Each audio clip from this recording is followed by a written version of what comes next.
Sebelumnya, Kainat telah banyak menciptakan kekacauan dengan membuat Saltanat koma. Kainat yang murka karena Jaron menolaknya akhirnya membalaskan dendamnya dengan menyamar menjadi Saltanat saat malam pertama mereka.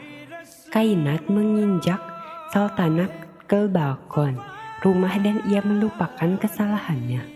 Kainat mendorong Saltanat hingga darahnya bercucuran, sedangkan ia kemudian membuat luka di dahinya agar semua orang percaya bahwa mereka terjatuh bersamaan. Saltanat dan Kainat dilarikan di rumah sakit. Dengan licik, Kainat mengubah penampilannya dan juga menampilkan Saltanat agar mirip dengannya.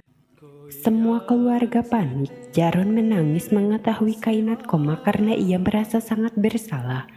Kainat adalah psikopat yang ingin menghabisi Saltanat dari dulu karena ia merasa selalu kalah darinya. Berkat kelicikannya, ia berhasil menukar identitasnya dengan saudara kembarnya tersebut. Tak satu orang pun yang percaya bahwa mereka telah bertukar peran. Saltanat yang diduga Kainat bertarung melawan maut, sedangkan Kainat bahagia karena berhasil berada di dekat Jaron. Orang yang sangat mengerti Kainat adalah kakeknya atau Ma'aji. Hari itu Ma'aji menaruh curiga pada Kainat. Ia selalu merasa bahwa yang berbaring di tempat tidur tersebut adalah Saltanat, bukan Kainat. Di saat sepi, Ma'aji memberikan diri membuktikan sendiri siapa yang terbaring lemah tersebut. Ma'aji mengusap tahi lalat cucunya yang berada di bawah bibirnya, dan ia syok saat melihat tahi lalat tersebut hanya tinta spidol. Ma'aji yang syok kemudian berjalan ke arah dispenser dan menekan air minuman. Namun tiba-tiba Kainat menyamar sebagai Saltanat masuk hingga mengagetkan kakeknya. Air di tangan kakeknya kemudian tumpah di wajah Kainat. Kakek meminta maaf dan ia belum yakin bahwa cucu yang berdiri di depannya adalah Kainat.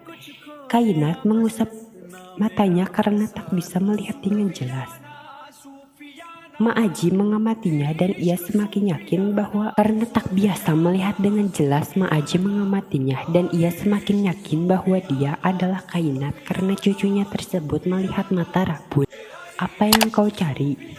kata Ma'aji sambil menunjukkan lensa mata yang terjatuh. "Mengapa kau lakukan dosa besar ini Kainat? Taubatlah kau sebelum semuanya terlambat," kata Ma'aji. Kainat berkelit, namun Ma'aji terus saja mencecar hingga ia mengaku, "Ya, aku adalah Kainat. Ini semua salahmu, Ma'aji. Kau tak adil padaku merebut Jaron dan memberikan kebahagiaan pada Saltanat," ucap Kainat. "Nak, sudahilah semua ini dan bertaubatlah," ucap Ma'aji. "Cukup," teriak Kainat. Ia yang emosi kemudian menyerang Ma'aji dan mencekiknya hingga sesak napas. Ma'aji menepis tangan Kainat dan berbaring menunjuk lip memegang dadanya yang sesak.